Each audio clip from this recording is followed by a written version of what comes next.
Good morning, everybody. Good morning. Well, I guess it's technically morning when I'm doing this. It is Tuesday, March 7th? March 8th? It's Tuesday, March 7th. It is a special day. I'm just heading out real quick now. We are off to do a special event for Special Olympics.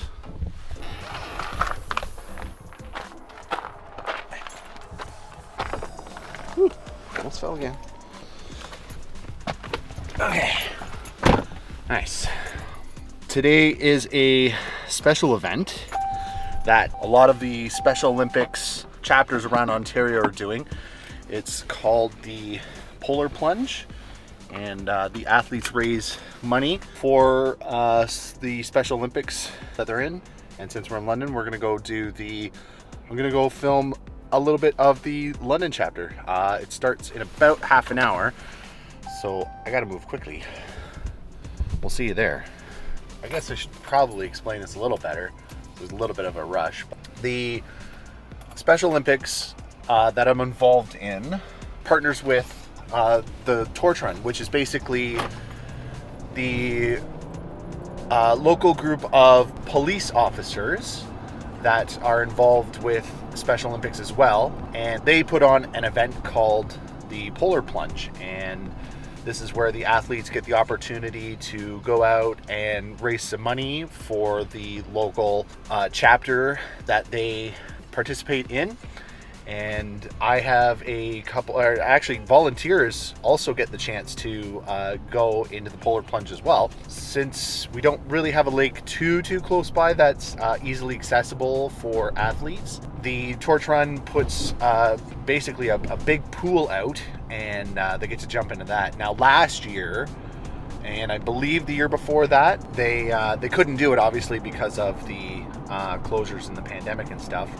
So they just had sort of a virtual Polar Plunge, which they just, every athlete and volunteer and Torch Run participant was able to go in and film themselves doing their plunge. I mean, they just basically kind of like either jumped in their own pool, or most of them just had a big bucket of ice water dumped on them.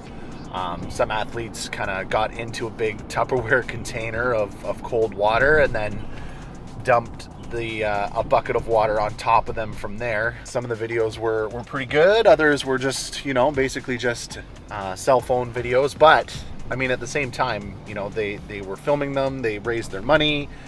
And, the event went off without a hitch. So this year, we actually get to do the event in person. Fanshawe College is gracious enough to allow Special Olympics to use some of their parking areas to do the event. So I'm headed there now. The event starts at 12:30. It's 12:05 right now.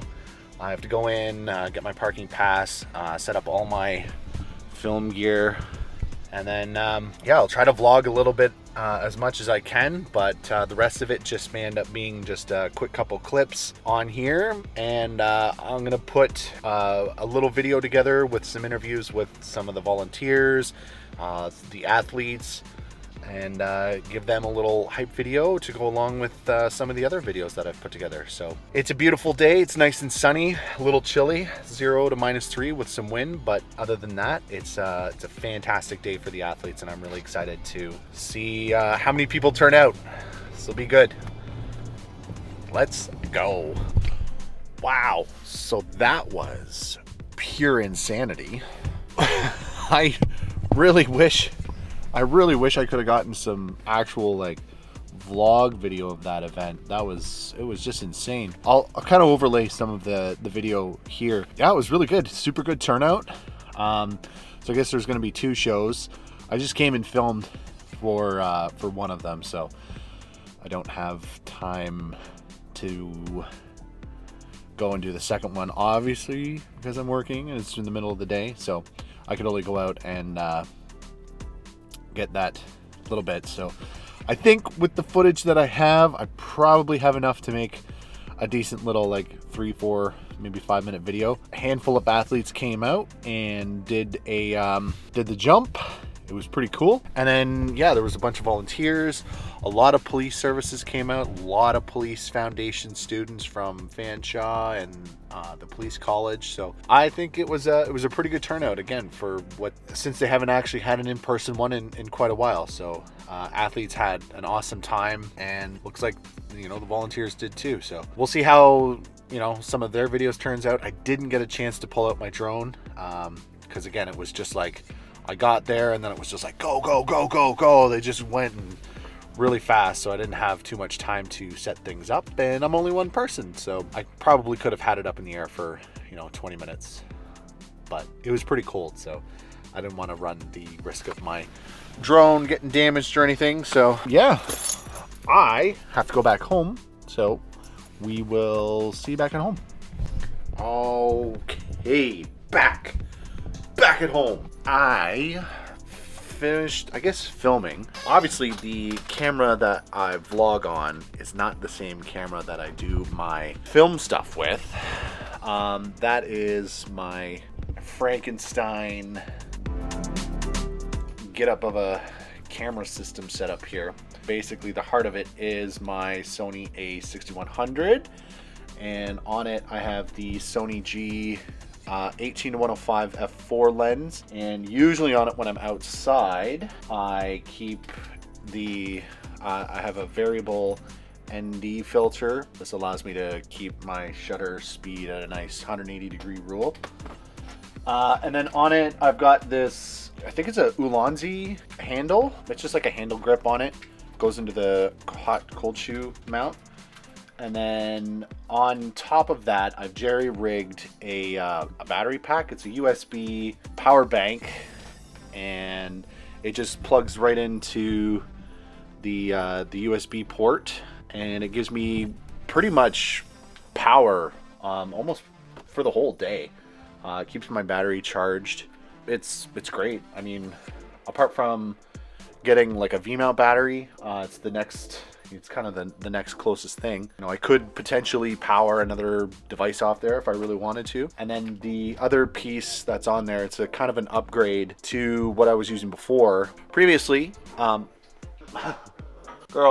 previously on that camera, I was using the Rode Video Micro, and since then, for the past little while, I've been using the Rode Video Micro, or Video Mic Go 2.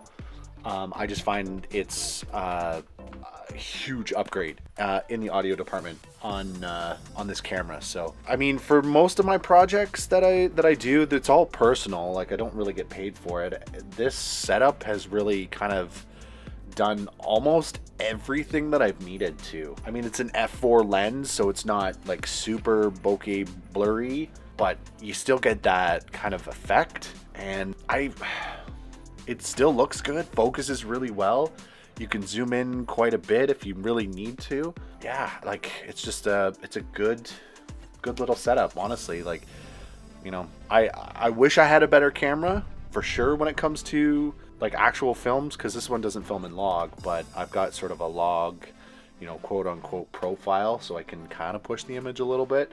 If I do end up keeping this camera for a while, which I plan to mostly, if I don't move up to, let's say, like an FX30, because most of my lenses, again, I've got the 18-105, it's an APS-C lens, crappy kit lens, and the other lens I have for the system is the Nifty 50, the 50mm 1.8. This is a full frame lens, but it works wonderfully on this camera. But if I was to get a full frame camera, it would probably be an FX3, honestly.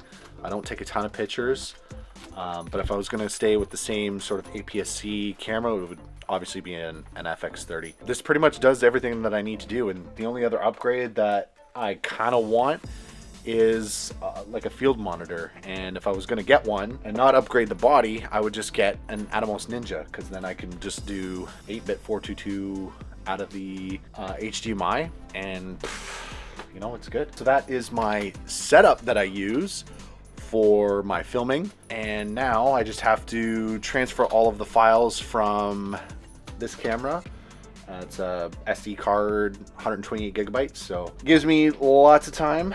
And I've got my project set up, and I just have to copy all the files, and we're gonna start editing and put this in there somewhere.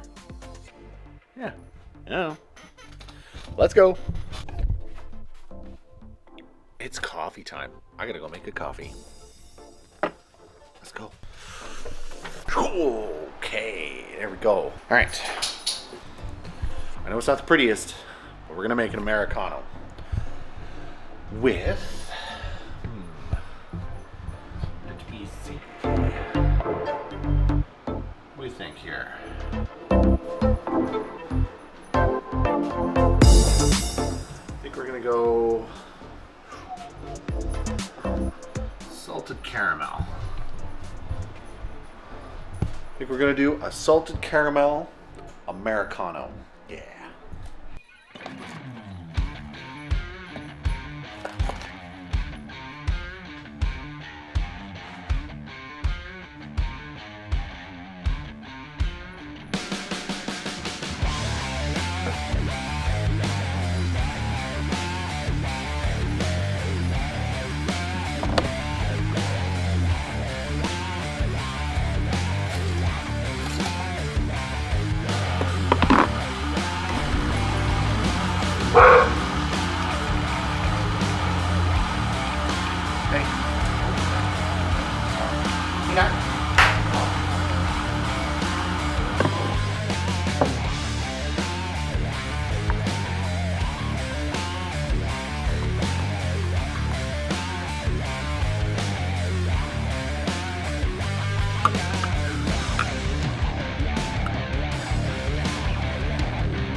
Holy. All right. Well, coffee break time, so I make Americanos now with my espresso machine.